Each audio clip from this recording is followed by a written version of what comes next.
ॐ सदाशिवसमारम्भां शङ्कराचार्यमध्यमाम् अस्मदाचार्यपर्यन्तां वन्दे गुरुपरम्पराम्। ओ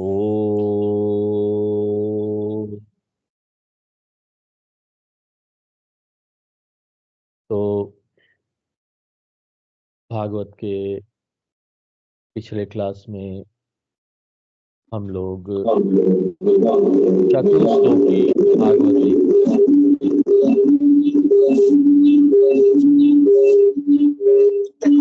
चतुश्लोकी 4 श्लोक और ये कहाँ पर मिलता है? ये आपको दूसरे स्कंद के भागवत के दूसरे स्कंद के 9वें अध्याय के 4 श्लोकों में मिलता है। श्लोक नंबर 32, 33, 34 और 35। ये 4 श्लोकों में चतुश्लोकी भागवत मिलता है। और इन 4 श्लोकों को तो जैसे याद कर लेना चाहिए, पूरा भागवत ही समझो हो गया इस 4 श्लोक में। और ये किसने किसको बताया?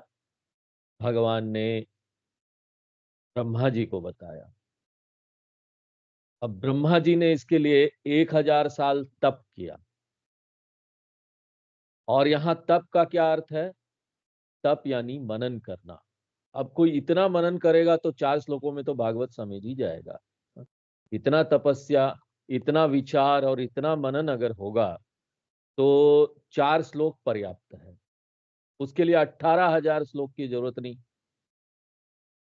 उसके बाद जब ये 4 श्लोकों को नारद जी को दिया, उन्होंने आगे आगे वेद व्यास जी को दिया, सुखदेव जी को दिया, तो उन्होंने इन लोगों ने सब पूरा विस्तार किया इसका। वेद व्यास जी ने इसको 18,000 श्लोक में लिखा, ये भागवत को। लेकिन एक्चुअली जो ओरिजिनल था वो क्या था? 4 श्लोकों में भगवान ने ब्रह्मा जी को दिया। इसलिए ये 4 श्लोक बहुत महत्वपूर्ण है। और इन 4 श्लोकों में क्या है? ब्रह्म के बारे में बताया गया। पहले श्लोक में ब्रह्म का स्वरूप, दूसरे में माया, तीसरे में जगत, और चौथे में सच्चिदानंद ब्रह्म को प्राप्त करने का साधन क्या है वो बताया गया। पिछला क्लास में हम लोग 3 श्लोक देख चुके हैं। तो यहां पर भगवान ही सिर्फ है, सच्चिदानंद ब्रह्म। गीता जी में बड़ी सुंदर तरीके से इसको बताया गया, मया तत्विदम सर्वम, ये जगत मेरे द्वारा व्याप्त है, सब मुझ में है। भगवान पहले ये बोल देते हैं, मया तत्मिदम सर्वम। और उसके बाद क्या बोलते हैं? मेरे में कुछ भी नहीं है। इसका अर्थ क्या हुआ? जगत है तो, लेकिन वो आभास मात्र है, स्वप्न मात्र है भी और नहीं भी। जब हमारे शास्त्रों में ऐसी बात आती है ना, तो आप समझ लीजिए कि स्वप्न मात्र है, सिर्फ आभास होता है। जग जाओगे तो पता चल जाएगा ये जगत ही नहीं है, प्रतीति है सिर्फ। जिसको हम जीव बोलते हैं, हम खुद हैं, यहाँ प्राणी लोग हैं जो जगत के अंतर्गत आते हैं, वो जीव भी क्या है? आभास है।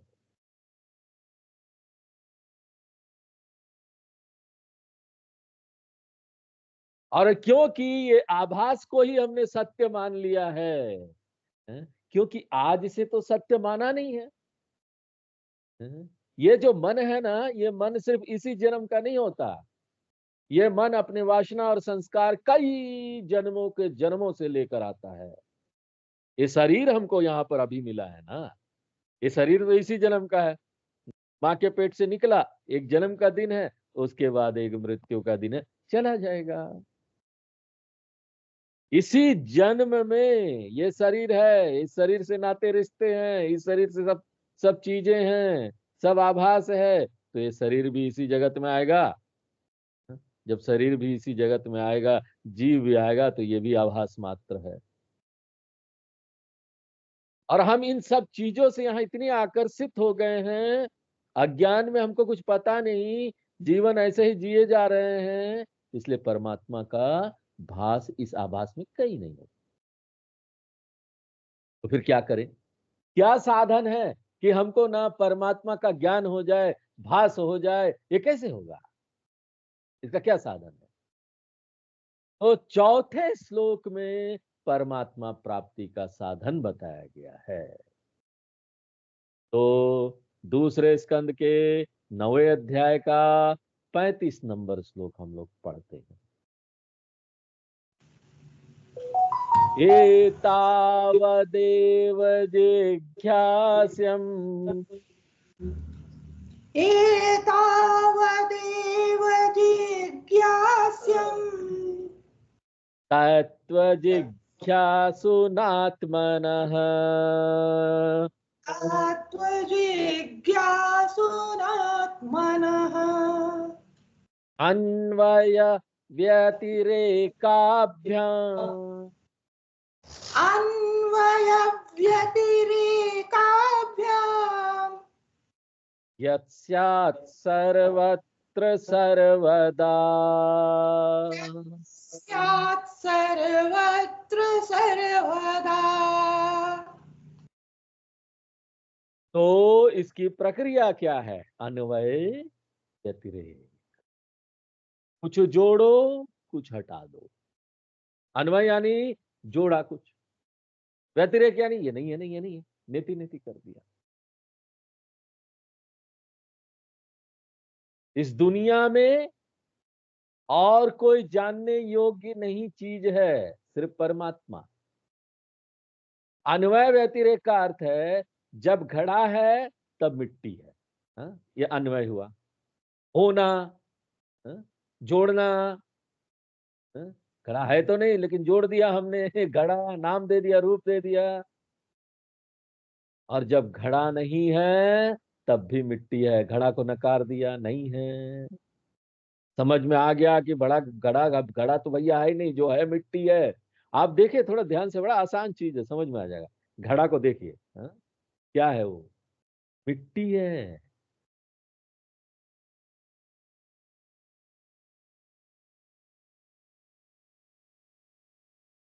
जब घड़ा है तब भी मिट्टी है, जब घड़ा टूट गया तब भी मिट्टी है, मिट्टी रहेगा। तो ये अन्वय व्यतिरिक्त की ये प्रक्रिया है।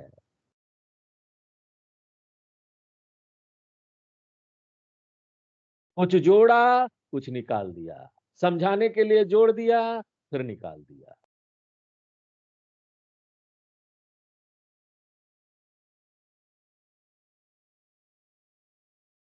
अब आत्मा क्या है? आत्मा भी ऐसे ही है ना, मिट्टी की तरह। मिट्टी नहीं है क्योंकि मिट्टी तो बाद में जाकर मिट्टी भी नहीं होता। हाँ? अभी समझाने के लिए हम लोग बोल देते हैं ना कि घड़ा चला जाएगा लेकिन मिट्टी रहेगा, लेकिन मिट्टी भी तो चला जाएगा। ये धरती का भी एक दिन नष्ट हो जाएगा ही। आत्मा तो वो चीज है कि कभी नहीं नष्ट होगा, वो था, वो है, वो रहेगा। यही एक चीज था, इसी ने ये आभास बनाया, हम यहाँ आभास में जी रहे हैं और यही आगे जाकर रहेगा। हम चाहे रहे चाहे नहीं रहे, ये दुनिया परिवर्तनशील है, परिवर्तित होती रहेगी, आता जाता रहेगा, हर चीज चेंज होता रहेगा। इस चेंज में उस चेंजलेस को देख लेना, यही तो ज्ञान है।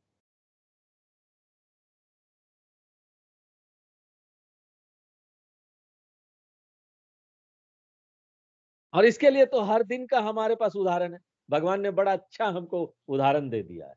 हाँ? सब लोग सोते हैं ना, निद्रा अवस्था में चले गए, गाया, पूरी दुनिया गाय, कोई दुनिया ही नहीं है निद्रा अवस्था में। जागृत अवस्था, स्वप्न अवस्था,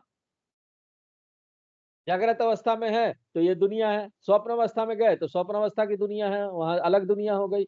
उसके बाद निद्रा में गए तो कोई दुनिया ही नहीं है, लेकिन हर जगह एक है। वो क्या है? चेतनता। चेतनता सदैव है, तीनों अवस्था में सब बदलाव हो रहा है लेकिन वो है। चेतनता ही सभी को प्रकाशित कर रहा है, और जब कुछ नहीं होता निद्रा अवस्था में, वहां भी चेतनता अभाव को प्रकाशित करता है।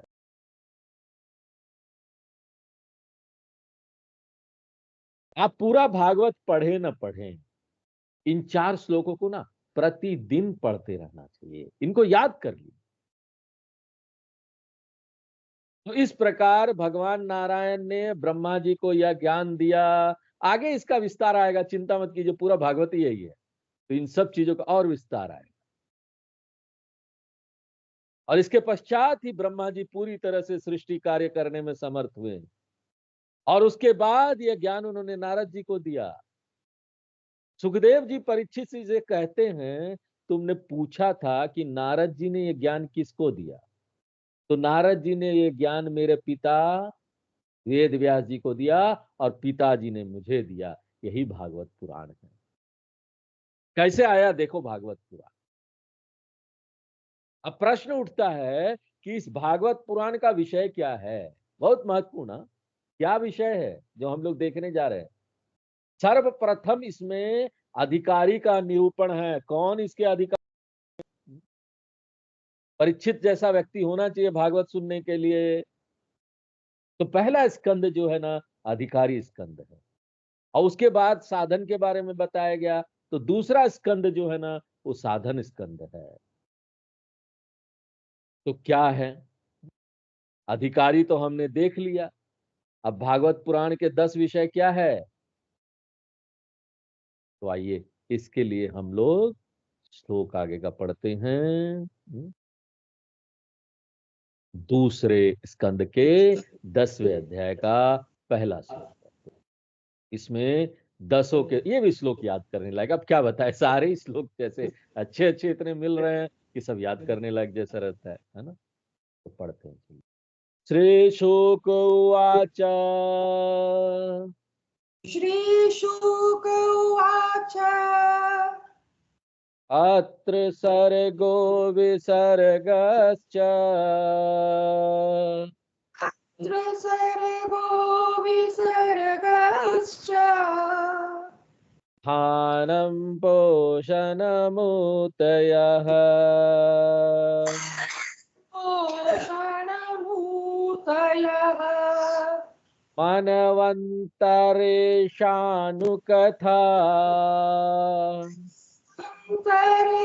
अन्तरेषाणुकथा निरोधो मुक्तिराश्रयः। अधो मुक्तिराश्रय। तो ये जो अब 10वां अध्याय है, इसके पहले श्लोक में ही 10 विषयों को गिनाया गया है जो भागवत का विषय है। सबसे पहला है सर्ग। सर्ग यानी सृष्टि। फिर आता है विसर्ग। विसर्ग यानी विशेष सर्ग। अब सर्ग और विसर्ग में क्या अंतर है? देखो यहां पर सबकी परिभाषा दी गई है, लेकिन हम ना बहुत सरल भाषा में इसको देखेंगे। ये जो पंच महाभूत हमको दिखाई देते हैं ना, वो सर्ग है। रॉ मटेरियल, कच्चा माल अभी बना नहीं है, पक्का माल नहीं बना है। तो आप में जो भी पंच महाभूत मन बुद्धि है ना, ये सब सर्ग है। अब इन पंच महाभूतों को, कच्चा माल को लेकर जो हम रचना करते हैं ना, उसको विसर्ग कहते हैं। उदाहरण के लिए कुम्हार मिट्टी से घड़ा बनाता है। मिट्टी से कुम्हार घड़ा तो बनाता है, लेकिन मिट्टी बनाता है क्या? नहीं। कोई कुम्हार या वैज्ञानिक मिट्टी फूल आदि नहीं बना सकता। प्लास्टिक के फूल की बात नहीं हो रही। वायुमंडल, आकाश, पृथ्वी, इनकी उत्पत्ति को सर्ग कहते हैं, जो सबसे पहले कच्चा माल है। उसमें मनुष्य जो सृष्टि रचता है, हर एक जीव अपनी वासना के अनुसार सृष्टि रचता है, उसको विसर्ग कहते हैं, विशेष सर्ग। और तीसरा विषय है स्थानम। सृष्टि बनने के बाद वह कहां पर रहती है? तो जहां भी रहती है वो स्थानम। चौथा विषय है पोषणम। बच्चे को जन्म दिया तो उसको पोषण भी को करना पड़ेगा, पालन पोषण जरूरी है ना, अन्यथा उसका नाश होने लगेगा ठीक तरह तरीके से नहीं देखेंगे तो सारे जीवों का पोषण कौन करता है, इस संसार का पोषण कौन करता है? तो कहते हैं पोषणम, यानी भगवान का जो अनुग्रह है, जो कृपा है, भगवान की कृपा से हम सब लोग यहाँ फल फूल रहे हैं। और यही कृपा ना सबको बनाए रखी है। अगर भगवान इतने दयालु है तो सृष्टि में इतना भेद क्यों दिखाई देता है? बोले कर्म वासना के कारण। और पांचवा जो विषय है उतयः, उति अर्थात क्या हुआ? कर्म वासना। किसके कैसे कर्म है उससे यहाँ डिफरेंसेस हो जाता है ना। कर्मों के अनुसार हमको यहाँ शरीर मिलता है, कर्मों के अनुसार वातावरण मिलता है।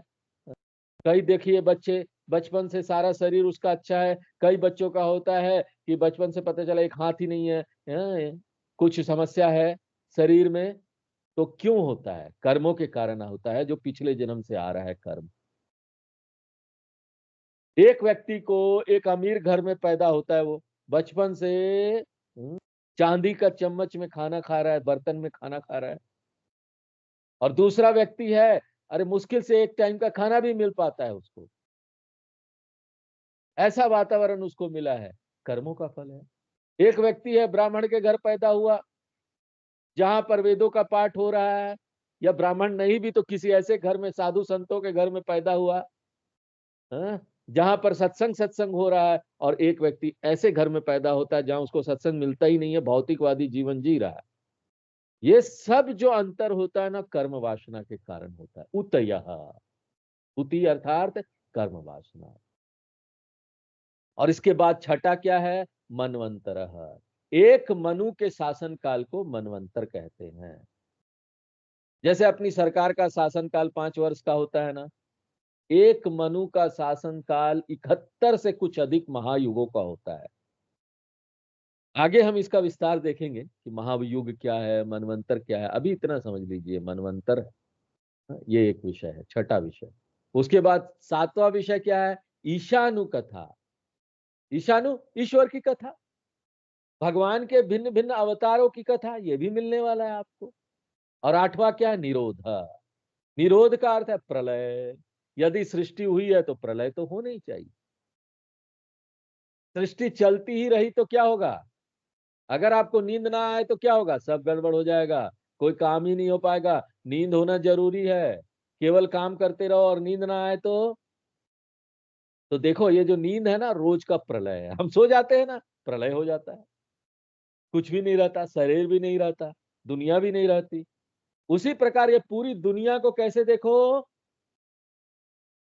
ब्रह्मा जी का दुनिया है ये बनाया हुआ। ब्रह्मा जी सो जाते तो प्रलय हो जाएगा, वो जगे हुए तो दुनिया चल रही है। हाँ? जहां ब्रह्मा जी सो गए, प्रलय। अब उनका जो है दिन और रात बहुत बड़ा होता है, करोड़ों करोड़ों साल से चल रहा है ये सृष्टि। प्रलय कब होगी पता नहीं है हमको, वो जगे हुए हैं। उनका एक दिन है, हमारा एक दिन तो बस 24 घंटे का होता है ना। उसमें भी रात को 12 घंटे ऐसे तो निकल जाते हैं, वो रात सोने में। तो हम सोए ना तो काम भी नहीं कर पाएंगे। प्रलय होना अच्छा है, लेकिन कथा के समय प्रलय मत होइए, हाँ। नहीं तो मुश्किल हो जाएगी, कथा ही नहीं सुनाई देगा, पता चला ना कथा के समय खर्राटे मारे प्रलय में चला गया। हाँ? तो निद्रा देवी का ये विशेष वरदान प्राप्त हुआ है। तो ब्रह्मा जी से उसने पूछा था कि मैं रहने के लिए कहाँ जाऊं? हाँ? कौन? निद्रा देवी। तो बोले हरि कथा में, जहां भगवान की कथा चल रही है वहां पर। तो ये निद्रा जो है ना, अगर निद्रा आ जाती है सत्संग में, कथा में, हम एकदम एकाग्र होके नहीं सुन पा रहे हैं, तो ये पाप का लक्षण है। क्योंकि वो हमें सुला देती है, कथा सुनने नहीं देती। चाहे निद्रा हो, लय हो या विक्षेप। कोई लोग तो सोते नहीं है, परंतु उनके मन में विक्षेप आ जाता है। हाँ, इधर उधर चला जाता है, भटक जाता है मन। मन में विक्षेप का आना ही पाप का फल है, क्योंकि ये हमको कथा सुनने नहीं देता। और लय तो रोज होता रहता है। अब सारी सृष्टि का लय कैसे होता है? तो इस निरोध का वर्णन 12वें स्कंद में बहुत अच्छी प्रकार से किया गया है। उसके बाद 9वां विषय है मुक्ति, और अंतिम 10वां विषय है आश्रय तत्व। अब देखो, वास्तव में विषय एक ही है, आश्रय तत्व। कहां हमको आश्रय लेना? इस आश्रय तत्व को, ये जो अंतिम है ना आश्रय तत्व, इसी को समझाने के लिए 9 विषय है। पहुंचना यही है। सृष्टि कैसे बनती है, विसर्ग किस प्रकार का होता है, सृष्टि का स्थान कहाँ है, इसका पोषण कौन करता है। तो कहा सब भगवान ही है। सर्ग हो या विसर्ग हो, स्थान का वर्णन हो, पोषण का हो, मनवंतर हो या ईशानु कथा हो, प्रलय का वर्णन हो या मुक्ति का वर्णन हो, इन सब का ऑब्जेक्टिव क्या है? जगत के आधार तत्व को प्रकट करना। हमारे जीवन में वो आ जाए, वो आधार, हम उनको समझ जाएं, यही इसका उद्देश्य है। और जब ये आधार तत्व प्रकट हो जाएगा हमारे जीवन में, वो परमात्मा प्रकट हो जाएगा, वो आत्मा प्रकट हो जाएगा, तो ये सर्ग विसर्ग, बाकी के जो 9 है ना, पोषण, ये सब ना वही दिखने लगे, तो सब वही है। इतनी बात समझ ले तो आगे समझने में कोई कठिनाई नहीं रह जाएगी।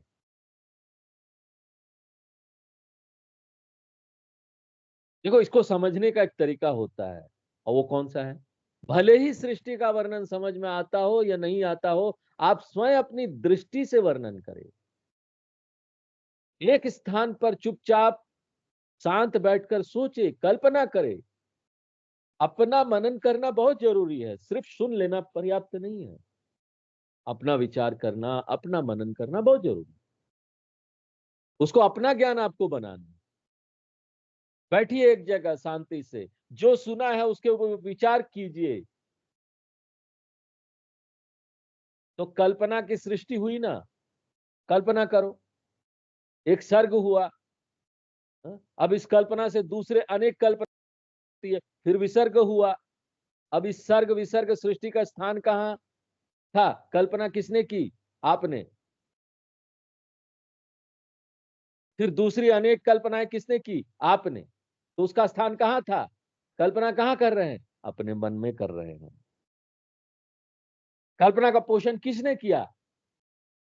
जब आप चाहते हैं तब तक उस कल्पना को बनाए रखते हैं ना अपने मन में। तो उसमें मनवंतर, ईशानुकथा आदि चाहे जितने विषय हो सकते हैं। अब अच्छा, प्रलय कौन करता है? आप ही प्रलय करते हैं। अपनी कल्पना को आप स्वयं समाप्त कर देते हैं। तो देखिए, आपके एक विचार में 10 विषय आ गए ना। आप ही ने शुरू किया एक विचार को, उसकी सृष्टि की, उसका सर्ग किया, उसका विसर्ग किया, उसका पोषण स्थान बनाया, उसको और पोषित किया, फिर उससे मुक्ति प्राप्त की, वो विचार चला गया, मुक्ति हो गई। लेकिन अगर आप उस कल्पना को चलाते रहेंगे, खत्म नहीं कर पाए, तो बहुत बड़ा बंधन हो जाता है। एक साधु बाबा किसी कुएं के पास बैठे थे। वहां से एक बारात जा रही थी, डम डमाडम डम, ढोलक वोलक बज रहा था सब, हाँ? और उसको देखकर वो सोचने लगे, मेरी भी शादी होगी तो क्या होगा। कल्पना करने लगे, बारात निकलेगी, बैंड बजेगा, लोग नाचेंगे, शादी होगा, फिर बच्चा होगा, उसके बाद पत्नी के साथ या बच्चे के साथ मेरा झगड़ा होगा, पत्नी मुझे धक्का देगी और तब मैं गिर जाऊंगा। और सोचते सोचते धम से गिर गए कुएं में। और अच्छी बात इतनी थी ना, कुआं ज्यादा गहरा नहीं था। लोगों ने उन्हें उठाकर बाहर निकाला, पूछने लगे क्या हुआ, कुएं के अंदर कैसे गिरे साधु बाबा? अरे बोले, कुछ नहीं, मैं ऐसे ही ना मनोरथ कर रहा था, मन से सृष्टि बना रहा था। बारात गई तो मैं सोचने लगा मेरी भी शादी हो जाए तो। लोगों ने कहा, महाराज जी, आप कोरी कल्पना क्यों करते हो? सीधे सीधे जाकर शादी ही कर लो ना। बोले, नहीं बाबा, कल्पना की तो पत्नी ने कुएं में गिरा दिया, असली पत्नी पता नहीं क्या करेगी। असली पत्नी का कल्पना को ही त्याग दिया। नहीं, मैं कल्पना को ही त्यागता हूँ भैया, जाओ ना, मन शादी नहीं करनी। मुक्ति हो गई ना। देखो, मुक्ति की परिभाषा क्या है? कल्पना को त्याग दो भैया। वो कोई कल्पना कोई पत्नी नहीं है, कल्पना रूपी पत्नी को त्याग दो। यहाँ पर हमको अपने वो अज्ञान वाली विचार को त्यागना है, जो कल्पना से पूरी दुनिया का निर्माण कर रही। तो कल्पना हम सब कर लेते हैं, उसका त्याग करके अपने स्वरूप में बैठ जाना ही मुक्ति है।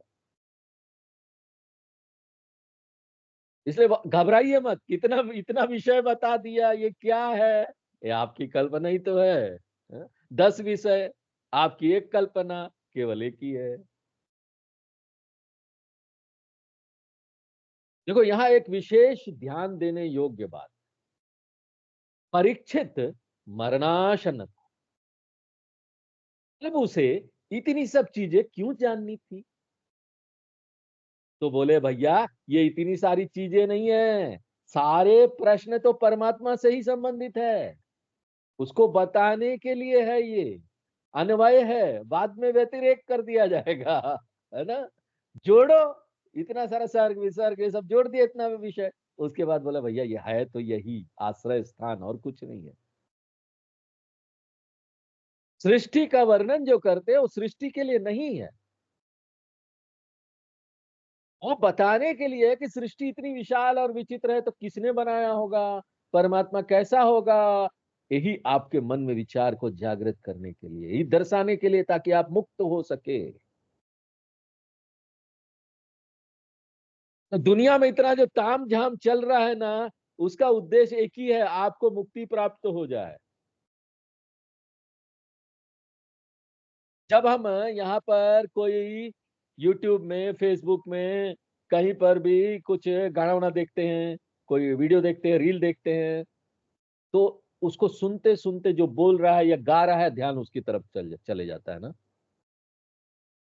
तब हमको ना उसको जानने की भी इच्छा होती है, ये कौन बोल रहा है, कौन महाराज जी हैं, ये कौन गायक है, अरिजीत सिंह, उसके बारे में जानना चाहते हैं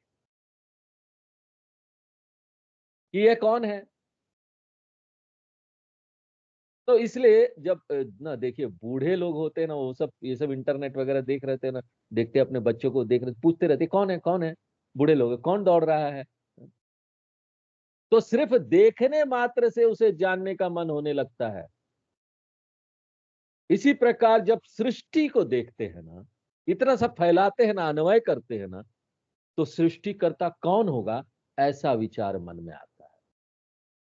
कौन होगा, ये कौन चित्रकार है, ये कौन चित्रकार, किसने बनाया इतना सुंदर सुंदर संसार।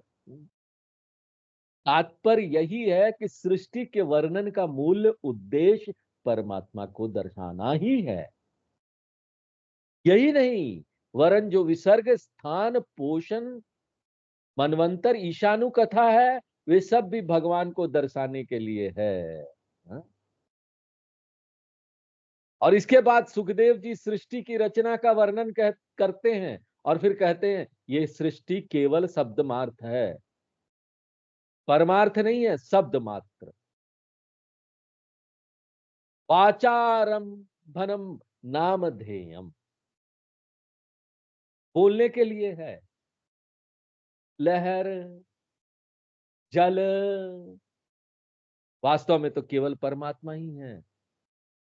और शुद्ध चैतन्य स्वरूप ज्यों का त्यों है, उसमें कोई परिवर्तन नहीं होता। देखिए राजा परीक्षित ने सृष्टि के विषय में बहुत सारे प्रश्न पूछे थे, गुणों के विषय में, कर्म तथा अवतारों के विषय में, जीवों के विषय में, उसके वर्ण क्या है, आश्रम क्या है, धर्म क्या है, आदि के विषय में भी पूछा था। इन्हीं प्रश्नों को विदुर जी ने मैत्रेयी ऋषि से पूछा था, और तब मैत्रेयी ऋषि ने इन्हीं सारे प्रश्नों का उत्तर दिए थे। इसलिए अब यह कथा धीरे से मैत्रेयी ऋषि की ओर मुड़ती है। हाँ देखिए भागवत में कथा के अंदर कथा है, वही प्रश्न किसी और ने पूछा था तो उसकी कथा चल पड़ती है कि देखो ये उन्होंने पूछा था तो वो बता देते हैं, हम उसकी कथा बता देंगे, आप पूरा हो जाएगा। अब शौनक जी सूत जी से कहते हैं, आपने एक बार कहा था कि कि महाभारत युद्ध के समय विदुर जी घर से निकल गए थे, वे किस प्रकार मैत्रेयी जी से मिले, यह सारा प्रसंग आप मुझे सुनाइए। तब सूत जी ने कहा कि यही सब परीक्षित जी ने भी ना सुखदेव जी से पूछा था। श्री सुखदेव जी ने उन्हें जो बताया था वही मैं अब आप ऋषि जनों को सुनाता हूं। देखिए, ये परीक्षित के ही प्रश्न विदुर जी ने मैत्रेयी ऋषि से पूछे थे, इसलिए अब ध्यान से सुनना आगे क्या होता है। इस पुराण में 12 स्कंद है। उसमें पहला है अधिकारी स्कंद, दूसरा है साधन स्कंद, और आगे के जो 10 स्कंद है उसमें सर्ग, विसर्ग, स्थान, पोषण, उतयः, मनवंतर, ईशानु कथा, निरोध, मुक्ति और आश्रय, इन 10 विषयों का वर्णन। पहला 2 स्कंद छोड़ दो, बाकी में सब इन्हीं 10 विषयों का वर्णन। इतनी बात समझकर, इस बात को मन में रखिए भागवत सुनते समय, इतनी बात समझकर भागवत सुनेंगे या पढ़ेंगे तो आगे की बात समझने में सरलता होगी। नहीं तो यहां से वहां चले जाएंगे, वहां से वहां चलेंगे, कुछ पता नहीं चलेगा भागवत में हो क्या रहा है, कुछ समझ में नहीं आएगा। तो अब हम लोग तीसरे स्कंद में प्रवेश करते हैं। तीसरे स्कंद में सर्ग का, सृष्टि का वर्णन, सूक्ष्म महाभूत, प्राण, मन, इंद्रिय आदि की सृष्टि किस प्रकार होती है उसका वर्णन। तो श्री सुखदेव जी परीक्षित से कहते हैं कि तुमने जो प्रश्न पूछा है वही सब प्रश्न विदुर जी ने भी मैत्रेयी ऋषि से पूछे थे। पूर्व पूर्व के अध्यायों में बताया गया है कि महाभारत युद्ध के समय विदुर जी तीर्थ यात्रा पर निकल गए थे। तीर्थ यात्रा से लौटने पर विदुर जी को ज्ञात हुआ कि कौरवों का नाश हो गया है। लौटते समय मार्ग में यमुना जी के किनारे उनकी भेंट उद्धव जी से हुई। तब तक समस्त यदुकुल का संहार हो गया था। भगवान श्री कृष्ण अपने वैकुंठ धाम चले गए थे, परंतु ये सब बातें विदुर जी को ज्ञात नहीं था। यह कथा आगे एकादश स्कंद में आने वाली है। उद्धव जी भगवान के अनन्य भक्त हैं, विदुर जी उनको गले लगाते हैं, दोनों ही भक्त हैं। अब एक भक्त दूसरे भक्त से मिलेगा तो क्या होगा, कंठ अवरुद्ध हो जाएगा, शरीर में रोमांच हो जाता है, आंखों से आंसू बहने लगते हैं और दोनों भगवान की चर्चा करने लगते हैं। यदुकुल के संहार की बात विदुर जी को पता नहीं थी, अतः उद्धव जी से वो पूछने लगे, द्वारका में सब कुशल तो है, मेरे भगवान तो ठीक है ना। जब उन्होंने ऐसा प्रश्न पूछा तो उद्धव जी रोने लगे। उद्धव जी के विषय में कहा जाता है कि उद्धव जी जब 5 वर्ष की आयु के थे तब भी वे अन्य बच्चों के साथ खेलते नहीं थे। बचपन से पता चल जाता है ना कि कौन कैसा बनने वाला है। हाँ? बचपन में ही ये उद्धव जी ना भक्त थे, बचपन से ही केवल भगवान की पूजा करते थे, यही उनका कार्य था। माँ जब उनको नाश्ते के लिए, खाने के लिए बुलाती थी तो उनको अच्छा नहीं लगता था, जाते ही नहीं थे। अरे क्यों समय बर्बाद करे, थोड़ा और भगवान का पूजा हो जाएगा। देखो, खाने में भी लगता है समय बर्बाद हो। तो ऐसे उद्धव जी बड़े लंबे समय तक भगवान के साथ रहे, भगवान की सेवा करते करते तो वो बूढ़े हो गए। अब उन सब बातों का स्मरण करके उन्हें लगा कि अब भगवान की कथा कैसे करें, अब कैसे कहें कि भगवान यहाँ से चले गए। कहते विदुर जी, हमारी तो आंखों की दृष्टि ही चले गई और आप कुशल पूछते हैं। यह यदु वंश बड़ा अभागा है, इस वंश में भगवान ने जन्म लिया, लेकिन सारे समय साथ रहकर भी इन्होंने भगवान को नहीं पहचाना। आप देखिए, भगवान के साथ रहे ऐसे यदुवंशी लोग, लेकिन फिर भी उनको नहीं पहचान पाए। ये सब लोग बड़े अभागे हैं। भगवान हमारे सामने है, हमको उनको पहचानने के लिए ना अपने आप को साधना करके तैयार करना पड़ेगा। अभी भी भगवान हमारे साथ है, अगल बगल है, इसी समय है। जिन्होंने साधना नहीं की, तैयार नहीं किया अपने आप को, अपने अंदर योग्यता लेकर नहीं आए, वो कभी भी भगवान का दर्शन नहीं कर पाएंगे, देख नहीं पाएंगे। हमारे सामने ही जो चीज है कई बार हमको दिखाई नहीं देता है। अभी भी हम व्यवहार में भी देखेंगे सामने वो चीज रखी है, लेकिन हमने कभी ध्यान ही नहीं दिया, ना देखा उसकी तरफ, हमारा इंटरेस्ट नहीं। हमने कभी अवेयर होकर, सावधान होकर ऐसी चीजों को देखने का प्रयत्न नहीं किया, क्योंकि किसी ने बताया नहीं। कोई हो बताते तो वो देखते, और कई बार तो बताओ तब भी लोग नहीं देखते, क्योंकि उनका पाप है, अभी उनका समय आया ही नहीं। कर्म भी जो होता है ना, वो 3 प्रकार का होता है। एक जो है ना, एक कर्म जो होता है बड़ा कमजोर सा होता है, वो अपने आप चला जाएगा। कई लोगों का आप देखते हैं ना, बीमारियां वगैरह आती है और उनको ज्यादा कुछ करना नहीं पड़ता है, अपने आप चला जाता है। एक डॉक्टर के पास गए, 1-2 दवाई खाई, चला गए, कुछ करना नहीं पड़ा उनको ज्यादा। और एक प्रकार का कर्म होता है मध्यम प्रकार का, उसमें आप लोगों को, जिसको भी ये कर्म आता है, उसको ना बहुत प्रयत्न करना पड़ेगा अपने दुख को दूर करने के लिए, समस्या को दूर करने के लिए। वो मध्यम प्रकार का कर्म है। एक कमजोर कर्म हो गया, एक मध्यम प्रकार का कर्म। अब एक बड़ा तीव्र कर्म होता है। वो तीव्र कर्म क्या होता है? वो तीव्र कर्म ऐसा होता है ना, कुछ भी करो बदलने वाला नहीं। तो यदुवंशी लोग ऐसे ही थे, तीव्र कर्म थे उनके। अब उनको समझाते भी रहो ये भगवान है, उनकी सत्संग कथा सुनाते रहो, लोग सुनने आएंगे ही नहीं। उनके तीव्र कर्म है, ऐसा हमको समझ लेना चाहिए।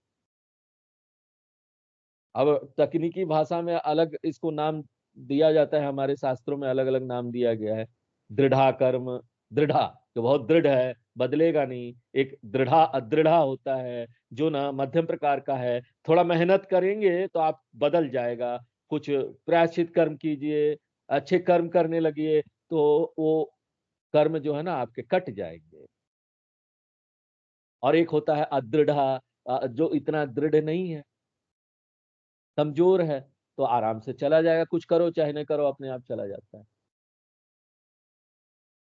तो इस प्रकार से ये अपने कर्मों का, पाप कर्मों का भी फल है कि भगवान सामने है लेकिन दिखाई नहीं देता,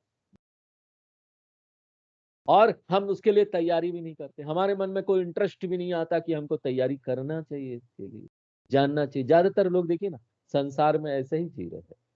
उनको न सत्संग से कुछ लेना देना, न इन ग्रंथों से कुछ लेना देना है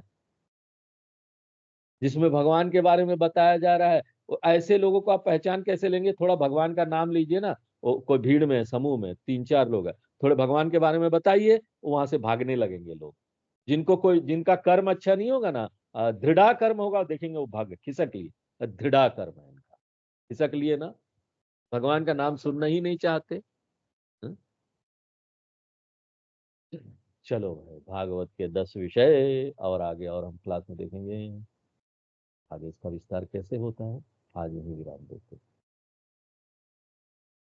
ओम पूर्णमदः पूर्णमिदं पूर्णात् पूर्णमुदच्यते पूर्णस्य पूर्णमादाय पूर्णमेवावशिष्यते। ओम शांति शांति शांति।